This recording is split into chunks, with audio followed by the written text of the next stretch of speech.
This is the artificial intelligence voice of Dr. Jordan Peterson narrating this pod slice summary of the Jordan Peterson podcast. Peterson's guest, Josh Alexander, a young advocate for the Save Canada organization, began this section by recounting his unfavorable experiences in the Canadian educational system triggered by his strong disapproval of the mandates and vaccine requirements enforced during the Freedom Convoy. This led to Josh leaving his public school for a Catholic board. He firmly believes that any student who stands up against the system gets in trouble, citing an example of his little brother who was suspended for wearing a hat that has a message against these mandates. Josh started experiencing trouble around October and November of 2022 when students across Canada started organizing walkouts against mask mandates. His school responded by suspending any student who participated in these walkouts, which at its peak involved about 10 students from his school. His circle of protest expanded to include parents and other supporters outside the school premises. Talking about his experiences pre-protest, Josh remembered that he used to be a well-behaved, award-winning student. However, the mask mandates, the lockdowns, and the general restrictions on young people adversely affected his entire generation, leading to high rates of depression, suicide, increased screen time, and poor social interaction. He couldn't stand the change and chose to voice out his disapproval. Josh's political activism began with the Freedom Convoy, which he associated with freedom and normalcy, compared to the imposing and depressing environment he and his schoolmates had to deal with in school. This sparked his decision to organize walkouts. He tagged himself as respectful, which apparently drew some amount of respect from other students. He spent hours negotiating with the school board superintendent and the principal, arguing against the suspension of students who participated in the walkouts. Despite the pushback he received, Josh remained yielding in his stand against the educational system's approach to managing the pandemic. Josh Alexander's brother, Nick Alexander, adds his perspective, taking over from where Josh left off on the conversation. Nick seemed to be in high regard of his brother, attributing his activism and steadfastness to his characteristics such as strong leadership, intelligence, and impressive confidence. He points out Josh's honesty as a crucial attribute and acknowledges their father's significant influence in their uprightness and resilience. Their dad is a veteran and now a school teacher, providing them with a strong and reliable role model. Interestingly, Nick, who had already switched to online schooling and was running a welding business, wasn't particularly political until he witnessed the Freedom Convoy. He found it to be an incredible break from the oppressive atmosphere prevailing during the pandemic. What's even more compelling is how the board targeted their parents for the siblings' political stance. Despite their parents being government employees, their jobs were adversely affected due to the Alexanders' activism. Their father was unjustly suspended for his non-existent online actions, and their mother got in trouble for removing a pride flag, unsolicitedly posted on her kindergarten classroom door. Nick continued to share their experience with the protest against gender ideology near Victoria's Park Collegiate Institute. In residence, Antifa, who would mask up and have signs, attended the protest. He shared about a particular episode of physical harassment by the Antifa crowd. However, the brothers stood their ground without resorting to retaliation. Despite the Toronto police's presence, they didn't intercede when the Antifa members initiated physical attacks, causing the Alexander brothers to question the police force's efficiency and reliability in maintaining peace during such events. Nick takes pride in the peaceful nature of their protests, despite the confrontations, and tries to avoid physical retaliation against any attacks.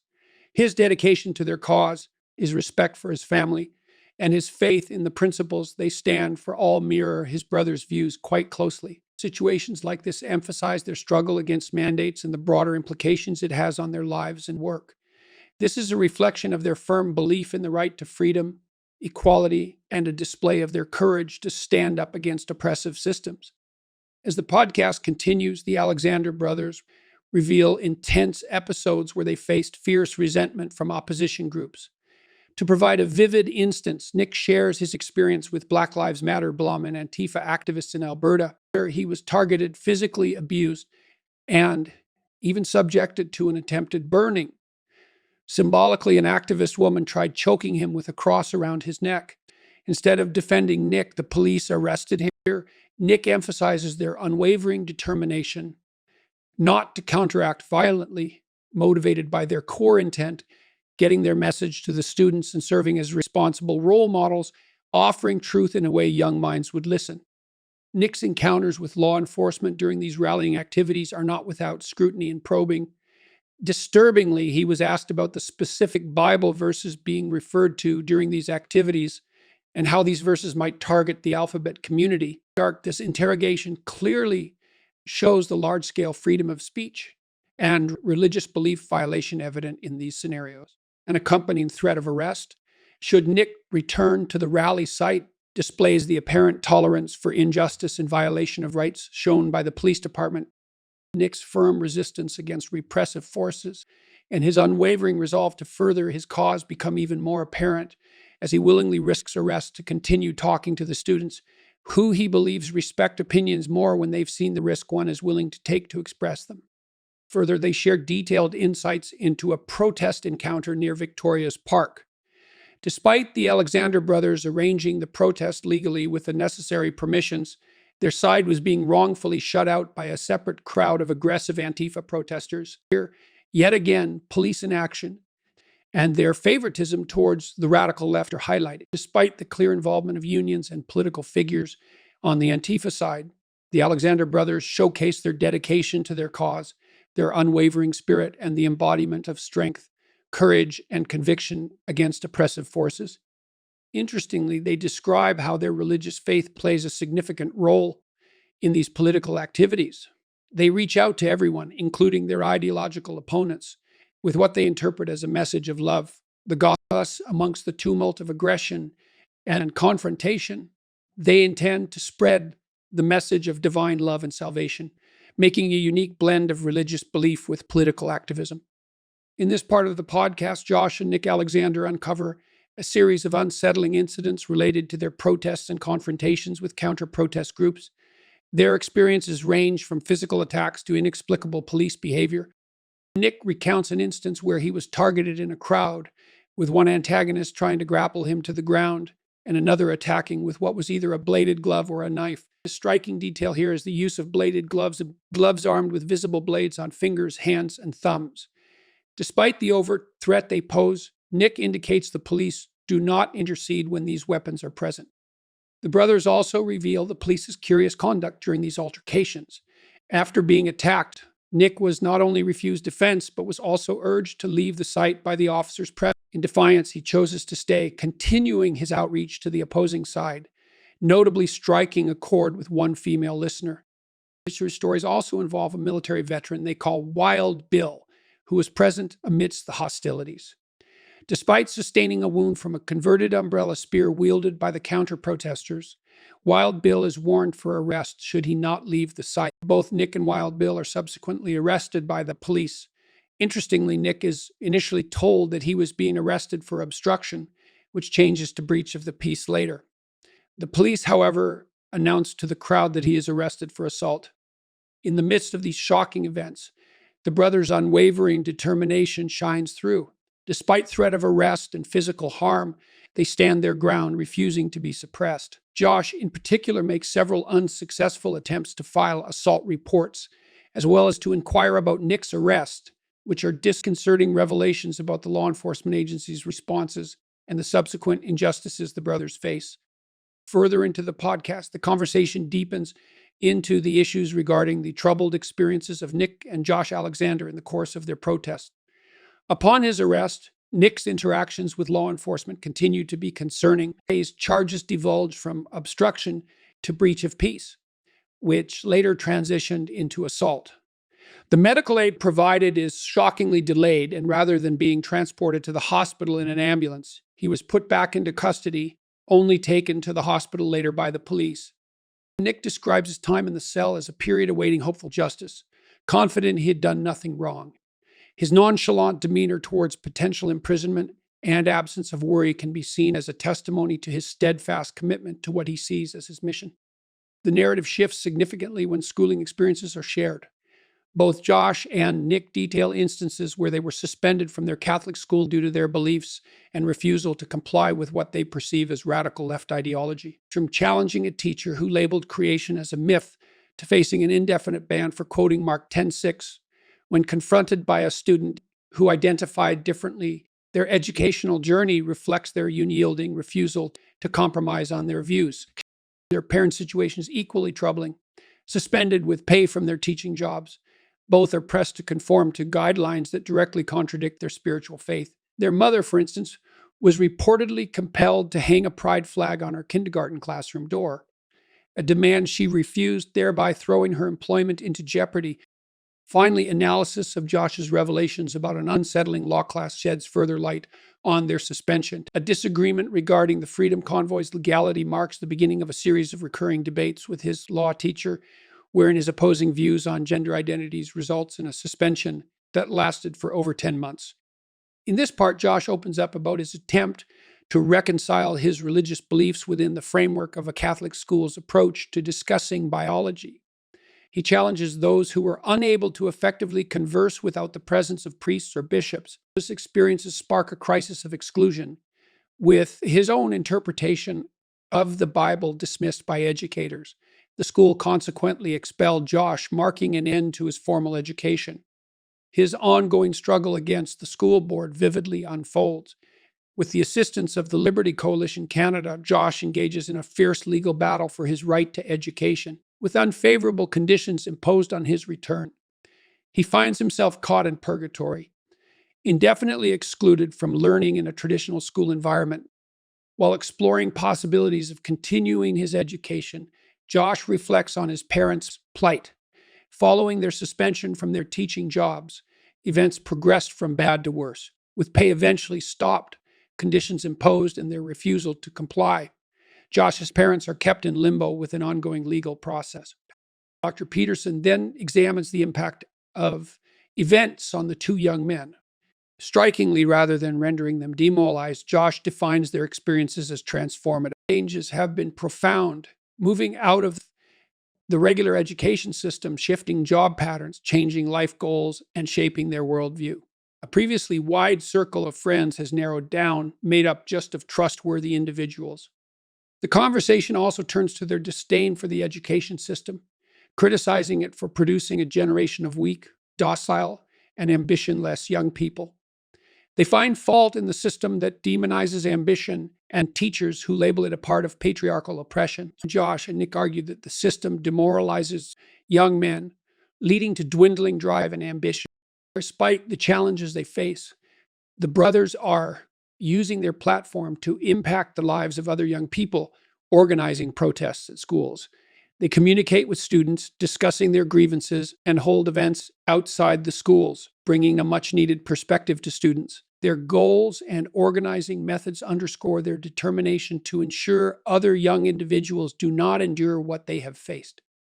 The ongoing dialogue between Peterson and his guest delves into the challenges that Josh and his brother Nick face in advocating for their beliefs and rights. Their activism proves a daunting task, as both brothers have been arrested multiple times since February. When Peterson suggested formulating a subsidiary organization underneath them to amplify their efforts, Josh reveals that they have indeed started to see more young people willing to step up and commit to their cause in recent months. Despite this burgeoning network, their plight has yet to gain the public endorsement of any political leader, marking a disappointment for Josh and Nick. In the midst of these struggles, their efforts are revealing the lack of leadership in Canadian politics. The brothers express their criticism towards the Conservative Party leader, PV, who they feel should be speaking up and representing the people's needs more effectively. Josh sees this as a significant shortfall, especially given that American politics tend to include addressing the culture war as a major talking point. Their passion for advocating for their beliefs, however, is unwavering. They express how their primary focus is expanding their network within high schools. Their unique position as young advocates enables them to communicate effectively with high school beyond advocating for an understanding of biological sexes. Their ultimate aim is to share the gospel and the truth of its teachings. In the midst of their journey, they recount the story of how they met Billboard Chris, another advocate who, after facing resistance with his traditional billboards, decided to bear the message himself by carrying his billboard. His sudden fame highlighted the controversy around the issues both parties were advocating for. Despite these hurdles, their joint efforts have led to successful events that have begun to shift the balance in their favor. Their focus turns towards the organizational flaws in the education system. Peterson contends that the philosophical corruption within the faculties of education remains a significant hurdle in their battle. He asserts that these faculties have been producing an array of counterproductive societal theories, fostering an environment of intellectual corruption. In their endeavor to advocate for their beliefs, the Alexander brothers' emphasis on education comes into view. Peterson highlights a major stumbling block. The faculties of education, whom he accuses of philosophical corruption, producing an array of harmful societal theories and fostering an environment of intellectual corruption. Despite the struggle, the brothers remain focused on younger demographics, particularly high schools, to share their message and elicit change. A noteworthy point discussed is the idea of standing against pseudosciences that threaten the stability of society. Peterson wittily terms this the education propaganda complex. He underscores how vital it is for more conservative and classic liberals to confront this problem head on. They ought to work on wresting teacher certification away from corrupted faculties. The brothers' narrative takes a personal turn when asked about their future plans. Despite indecision on the specifics, they are both sure of being committed to learning and self-improvement for whatever lies ahead. Josh, in particular, is open to continuing his advocacy on a public scale or retiring from public life altogether, following wherever he feels his faith leads him. The dialogue touches on the concept of prayer in relation to thought, with the suggestion that thought could be considered a form of secularized prayer. This leads to an exploration of the process of problem solving and the mysterious emergence of solutions to posed questions. The brothers emphasize the importance of maintaining a position of humility in the face of public attention, careful not to fall into the trap of hubris. For anyone interested in following their course of action, they recommend staying updated through their social media platforms, specifically Twitter and Instagram. Peterson suggests an untapped opportunity within the brothers' reach, initiating an interview series on YouTube for high school students about serious issues. With the platform's potential for extended serious discourse, they have a chance to foster a space where young people can engage in in-depth ethical and political discussions. Finally, when asked to address their peers and the upcoming generation, the brothers urge their peers to make a stand and maintain an ethos of honor, genuine self-respect, and moral accountability as the foundation for a world safe for the next generation. They emphasize the necessity of grounding oneself in faith, the Word of God in their case, to guide one ethically and politically. As the conversation evolves, the Alexander brothers delve into philosophical aspects regarding eternal implications of choices made in the present. They believe that suffering today with a degree of honor stands as a preferable alternative to exponential future suffering. This concept is rooted in their Christian faith, and they portray life as a pilgrimage where the eternal perspective far outweighs temporal trials. The brothers further express their belief that as a Christian, they are fighting from victory, not for it. Echoing the biblical phrase, "It is finished," spoken by Christ on the cross. This belief confirms their conviction that they have emerged victorious due to Christ's sacrifice, instilling confidence and encouragement in their endeavors. The brothers advise young individuals to reinforce self-discipline, seek knowledge, and get on the winning side. They argue encouraging repentance and positive change, that a momentary brush with suffering is better than enduring eternal torment, emphasizing the pivotal reward of avoiding separation from God.